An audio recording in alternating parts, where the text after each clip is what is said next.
ചേട്ടൻ ഉർവശേഷി എന്ന് പറയുമ്പം തന്നെ നമുക്ക് ഉർവശേഷിനൊക്കെ പറയുമ്പോൾ ഞാൻ ലേഡി സൂപ്പർ സ്റ്റാർ എന്ന് എനിക്ക് എൻ്റെ മനസ്സിലെ ലേഡി സൂപ്പർ സ്റ്റാറാണ് ഉർവശി ചേച്ചി. ഇവരുടെ കൂടെ സ്ക്രീൻ ഷെയർ ചെയ്യുമ്പോൾ തന്നെ ആ ചേട്ടൻ ഇച്ചിരി സ്ഥലം കൊടുക്കും പാവം ഈ ചേട്ടൻ സ്ക്രീന് ഷെയർ ചെയ്യുന്ന സമയത്ത് തന്നെ ഞാൻ ഭയങ്കര ബ്ലെസ്ഡ് ആയിട്ടാണ്. കാരണം ചേച്ചിയൊക്കെ ഞാനിങ്ങനെ ചേച്ചിയായിട്ട് സെറ്റിലിരുന്ന് സംസാരിക്കുമ്പോഴും ചേച്ചി ഒരു സമയം തന്നെ 2 ക്യാരക്ടേഴ്സ് അല്ലെങ്കിൽ 2 സിനിമയൊക്കെ ഷൂട്ട് ചെയ്തിട്ടുള്ള സമയങ്ങളൊക്കെ ഉണ്ട്.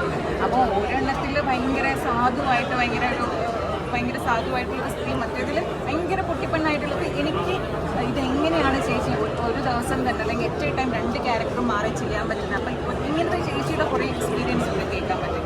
മുകേഷ് ചേട്ടൻ്റെ അടുത്താണെങ്കിൽ ഇവർ 2 പേരും ഞങ്ങളൊരു ടെൻറ്റിൽ, ഇപ്പം ഡെസേർട്ടിൻ്റെ ഷൂട്ട് ചെയ്യുന്ന സമയത്തൊക്കെ ഞങ്ങളൊരു ടെൻറ്റിലായിരുന്നു റെസ്റ്റ് ചെയ്തിട്ടുള്ളത്. അപ്പോൾ എല്ലാവരും ഒന്നിച്ച് മുകേഷ് ചേട്ടൻ എല്ലാ ആർട്ടിസ്റ്റുകളും കൂടെ ഒന്നിച്ചുണ്ടാവും ഡെസേർട്ടിൻ്റെ സമയത്ത്.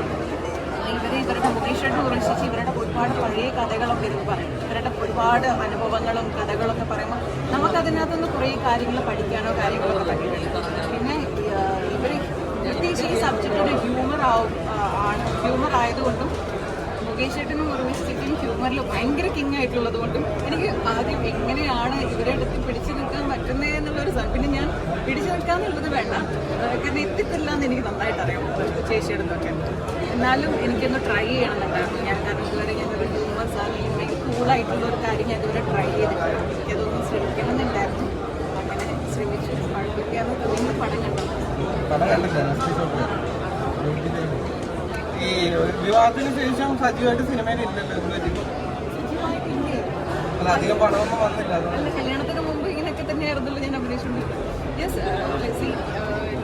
സെലക്ട് ചെയ്യാന്ന് വെച്ചാൽ ഭയങ്കര ഓവർ സെലക്ട് ചെയ്യുന്നല്ല. എന്നാലും ആദ്യം വെച്ച് പടങ്ങൾ ചെയ്യണം എന്ന ആഗ്രഹമല്ല, നല്ല പടങ്ങൾ ചെയ്യണം, നല്ല പടങ്ങളുടെ ഭാഗമാവണമെന്ന് മാത്രമാണ്. കഥകൾ കേൾക്കുന്നുണ്ട്. ഇപ്പം കഴിഞ്ഞ വർഷം അനുരാഗം എന്ന് പറയുന്നത്